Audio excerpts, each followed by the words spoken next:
See these beautiful things? They've changed our lives. Thanks for stopping in at the Clean Cuisine, guys. I'm about to show you a recipe for these simple coconut crepes. They're absolutely delicious and my family loves them. They request them all the time. I usually double or triple our batches when we make them. So you start with 1 tablespoon of tapioca starch and then 2 tablespoons of coconut flour. To that, you're going to add about 1/8 to 1/4 teaspoon. I just did a couple cranks of salt, but you'll add that in and then just kind of whisk it. And then for the liquid ingredients, you are going to warm up 2 tablespoons of coconut oil. And then to that, you're going to add a 1/2 cup of water. And then we are going to add in 4 eggs. Now, like I said, we double or triple this. These things freeze so well, guys. If you have company over or you're planning on having company over and you want to make these ahead of time, go ahead and freeze them. I usually recommend putting in like a layer of wax paper in between each one.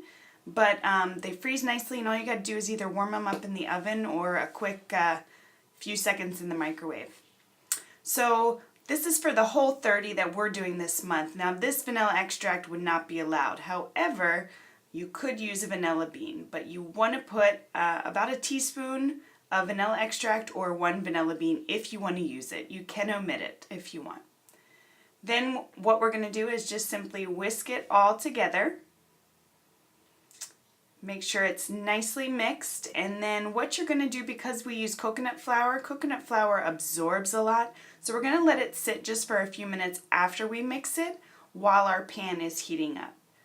So just make sure it's all incorporated, mixed really nicely, and then set it off to the side for about 5-10 minutes tops while you're heating your skillet. So I'm going to heat my pan over kind of medium heat, low to medium. Mine registers up to 6. I put it on about 3.5. And then I'm going to add just a little bit more of that coconut oil that we used just in the bottom of the pan. This is a non-stick skillet. I highly recommend non-stick for this particular dish just because the crepes come off so easily. So I'm just going to put, this is a 3-ounce ladle, and I fill it till just beneath the top there, just to coat the bottom of the pan. And then just with a quick flick of your wrist, kind of twirl it around until it covers evenly on the bottom of the pan. I'll give you a better close-up. And it takes, I'd say, anywhere between 1 to 2 minutes on each side. You just kind of lift it up. You can see how it's brown. That's perfectly done. And you're just going to put a spatula underneath, and these should flip really easily. Again, the non-stick skillet comes in handy. So I'm going to give this one another minute or 2 on this side, and then you can do the same. You flip it up just to check the side, the underside, excuse me, make sure it's done. And then I'm just going to transfer this to a plate. You can see you can easily just shake it out of the pan.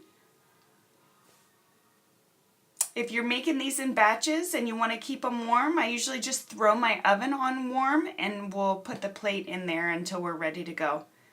Now this is where your kids come in handy, guys. My daughters, not only do they love this dish, but they love to help me out in the kitchen, and this is one easy way they can do that. And I just have them slice up kind of all the sides that we're going to use, which I will show you in a second, but as you can see, we're using bananas, apples, you can use pears, strawberries, berries. You can use anything, and this is one of those dishes too that, again, if you have company, it's just sort of fancy. I mean, just look, it's just fun. It's like a crepe bar. So you could use it for a party, you could use it for brunches, whatever the case may be. So here are just some of the toppings that we particularly use. We've got sliced apples, bananas, slivered almonds, coconut flakes, almond butter, cashew butter. This were strawberries I had frozen that I just put in a saucepan to kind of warm up. Delicious. Cinnamon, some chia seeds. We also use flax seeds. And that's it. I mean, the sky's the limit. You could drizzle a little coconut milk on it. So this is the family sitting down to breakfast. Even though I doubled the batch, I was left with 1. So 6 to 8 crepes per batch. Keep that in mind. If you are doubling or tripling, I hope you guys enjoy this. Don't forget to subscribe. Thanks.